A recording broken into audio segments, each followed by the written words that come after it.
Hello everybody, welcome back to the channel and back to another video. Well, today I'm going to do a little tea with E.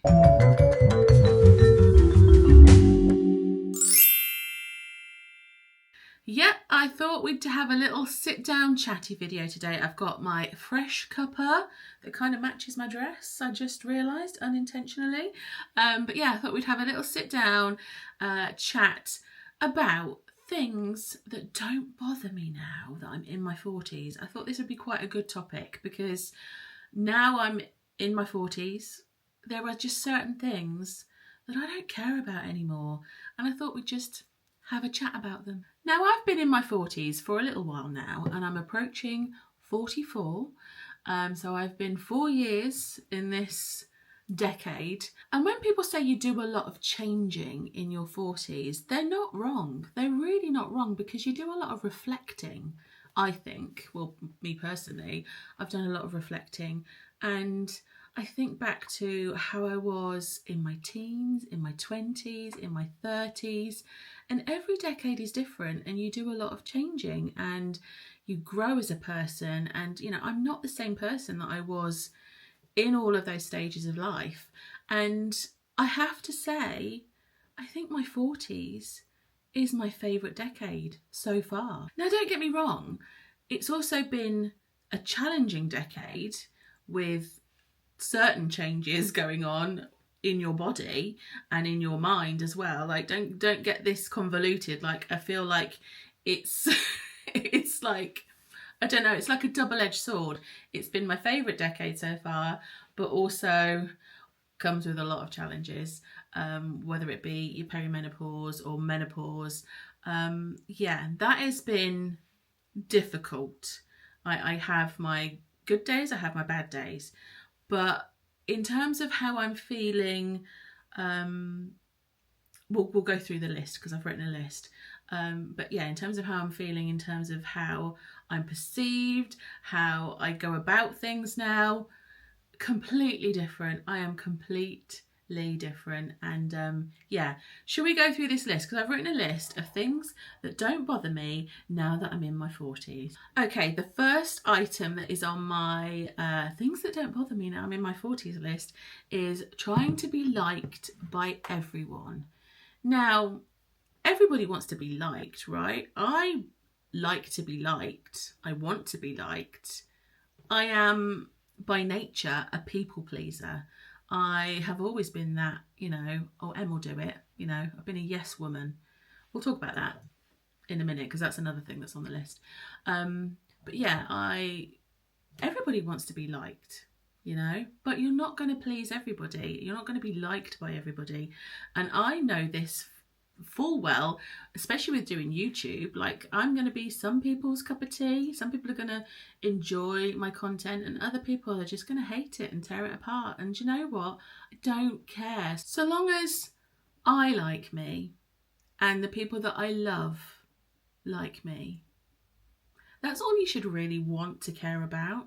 You should want to be loved, liked, respected by people that are around you and that surround you in your immediate family or your friendship group.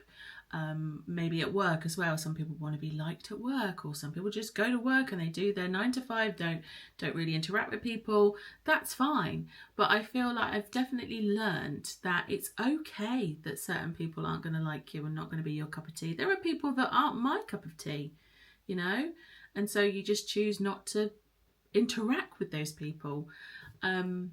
But yeah, for a long time in my, you know, in my teens, you want to be liked. You want to be liked by your peers. You want to find that friendship group. You want to click with certain people. Yeah, it just doesn't matter to me so much anymore. I find, like, especially with my time, I want to spend time with people that I love and I care about. And, you know, like, I feel like I'm a good person. I always try to see the best in everybody and, you know, get on with people. And I like to like people. Don't get me wrong. I want to see the best in everybody. But not everybody wants to see the best in you. And that's what I've learned along the way. And so, yeah, that's the first thing on my list, is just, yeah, trying to be liked by everyone. It's not a thing that bothers me. Now I'm in my 40s. Okay, the next thing on my list, which we touched upon briefly, was saying no. I am quite happy to say no these days. I always used to be a yes person. I always used to be that, you know, in the same vein of wanting to be liked, you would say yes to everything because you want to be liked. You don't want people to think badly of you. And so sometimes I would do things that made me feel uncomfortable, that were outside of my boundaries, but you just do them because you want to be liked by people, when actually you have every right to say no to things if you don't want to do them. If you don't want to go to that thing, you don't want to go to that event. Like, for instance, I'm going to give you a, you know, obviously you guys all know our difficulty in, you know, having children or trying to have children, and we've kind of put that to bed now, and it's just, we are living a life child free. Maybe I'll do a video on that at some point. I don't know. You know, I don't know if people would want to see something like that. Anyway, that's by the by. But I categorically, for years, have said I don't want to go to baby showers. It just, I can't do it.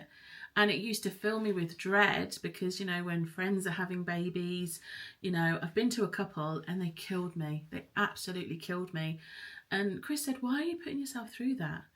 And I thought, well, I don't know, you just feel like you have to go, it's expected of you. But actually, why was I putting myself through hurt and pain when I didn't need to? I could just say no. And if that person doesn't understand your reasons for saying no, in whatever situation, I'm not just talking about baby showers or whatever, if you don't want to go to a certain event because someone's going to be there, or you just, you don't want to because it doesn't interest you or whatever, if that person cares enough about you, they will understand your reasons. And so, yeah, saying no to things now that just don't serve a purpose for me or are going to upset me or whatever, I have no problem in saying no these days.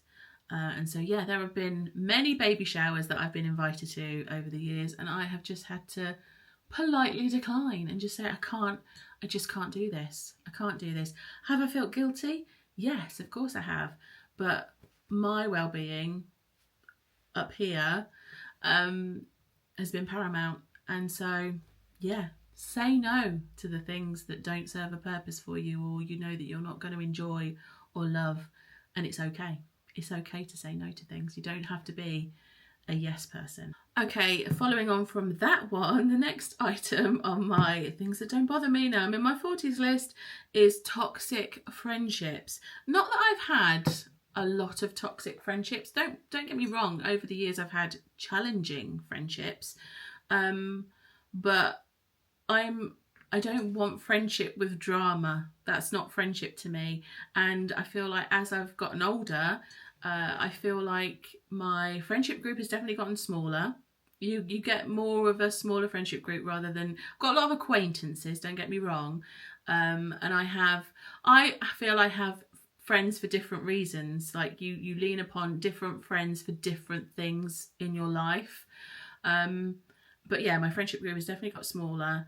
And that's okay, you know, quality over quantity in my eyes. But it's just the toxicity. Oh my God, I can't say it. I don't like toxic friendships, basically. I don't want drama.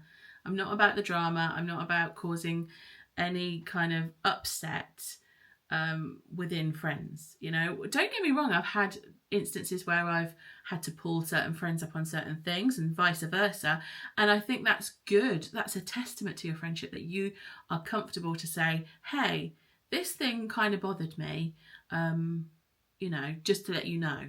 And they go, oh my God, I didn't realise, oh my God, I'm so sorry, and vice versa, you know. And then it's drawn a line under, and that's completely fine. Because if you can't say those kind of things to your friends, it's almost like your friends are like your extended version of your family, I think. And so I'm comfortable saying to Chris, oh, do you know what? You really peed me off then. Don't do that. I think you should be able to absolutely do the same thing with your friends. But yeah, I feel like I'm not into drama, and I'm not into like being in someone's pocket these days. Like, when you're in your teens and your 20s, I feel like my friendships were very like, we were in each other's pockets all the time. We knew absolutely everything about what we were doing. Yeah, but now, like, I don't see some of my friends for months. And it's absolutely fine. You know, we've got our own lives to lead. And, you know, we give each other check-in texts. If I haven't spoken to a certain friend in like a week, it's like, I'll go, hey, how's your week been? And we do bullet points every so often, like this has happened, this has happened, this has happened. And that's fine. But so long as you know that you have your most important friends are the people that you can call on when you're in trouble. So if I was ever in need, I could pick up the phone and go, hi, I need you.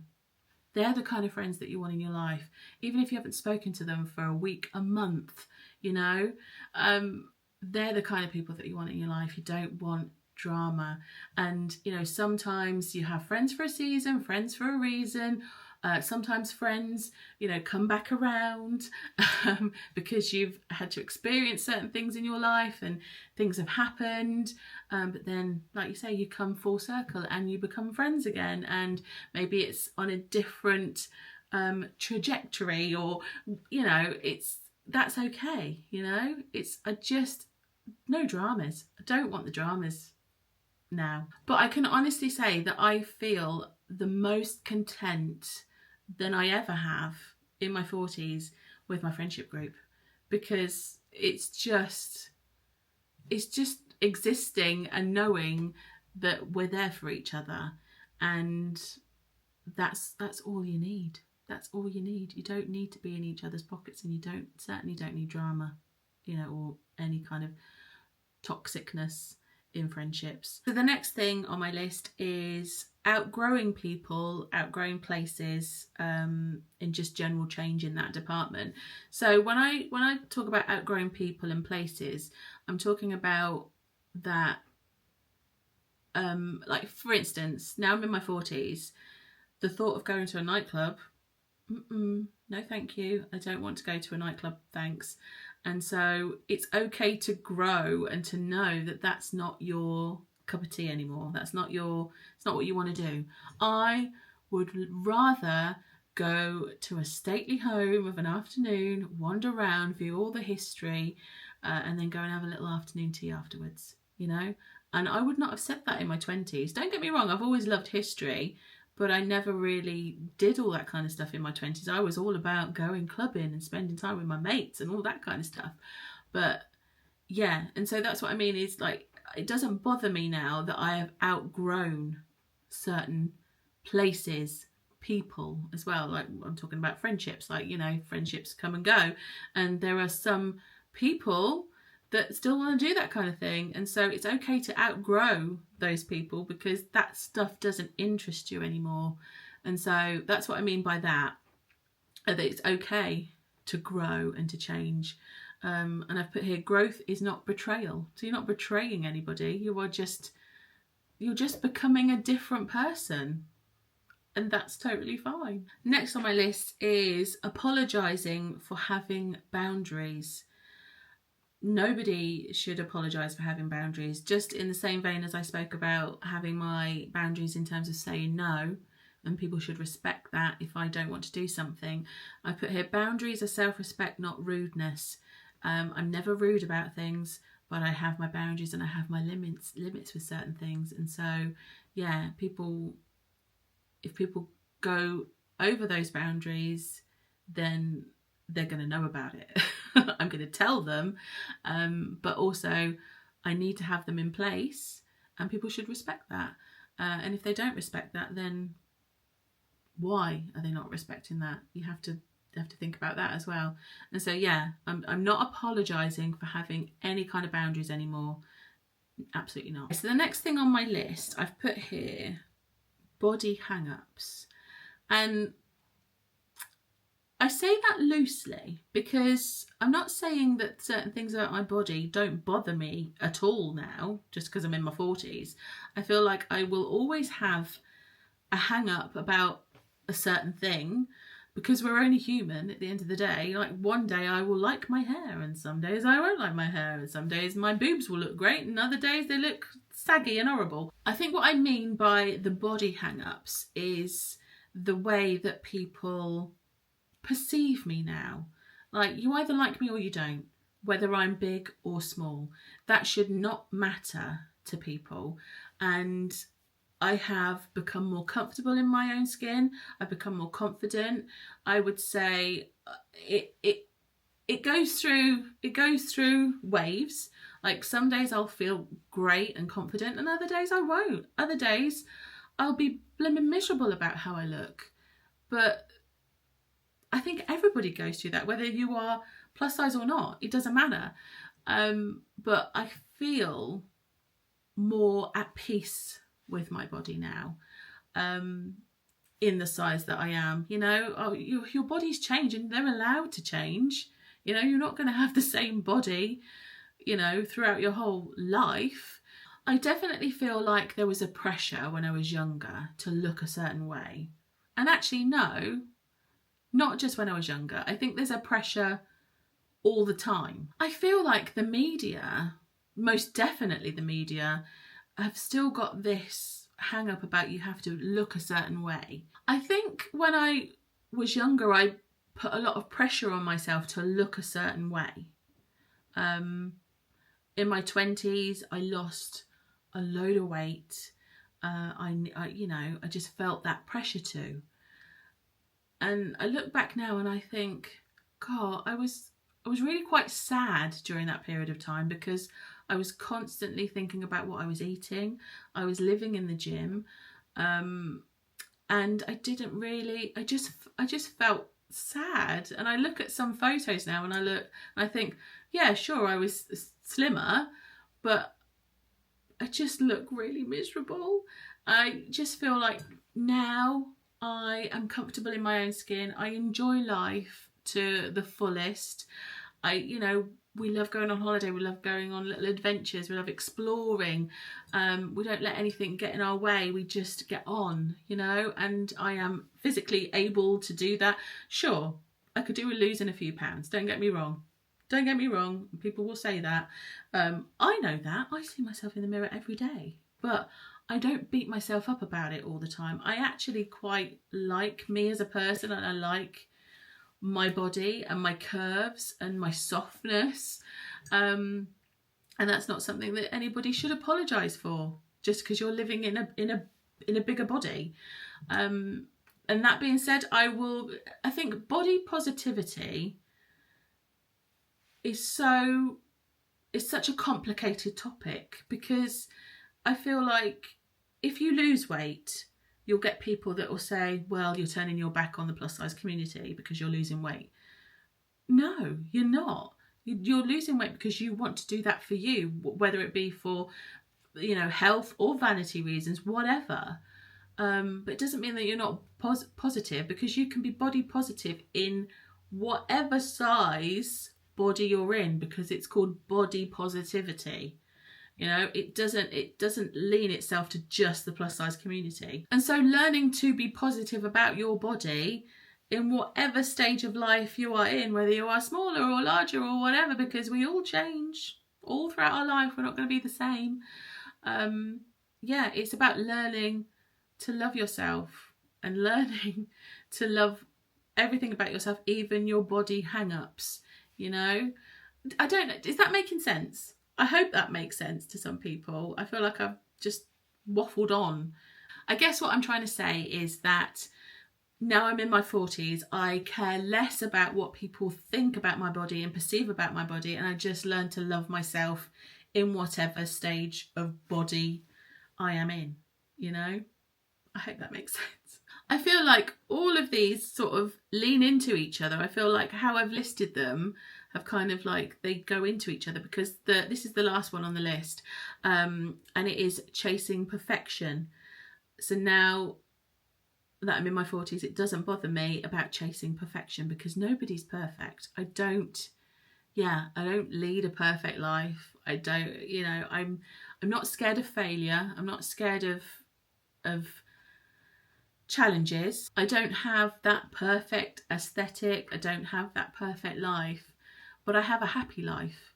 And I think that I'd rather be chasing happiness than perfection. Yeah, 100%. I want to be happy, and I am happy in my life. And so, yeah, I don't need to strive to have the best this, the best that. And so, yeah, happiness is what I strive for most days. Every day, not most days. I mean, some days are more difficult than others, don't get me wrong.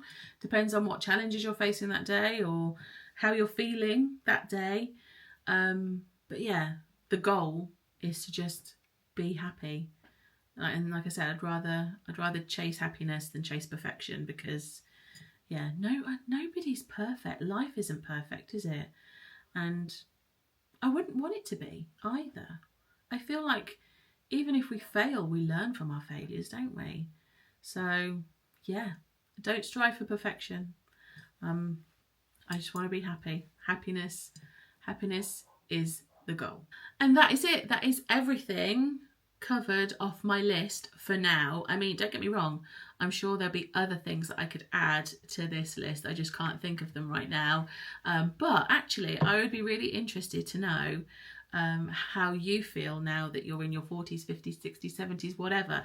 What doesn't bother you now? Leave me a comment below now that you are in that certain phase of life, and what bothers you less. I'd love to start up a conversation because I just find it really, really interesting.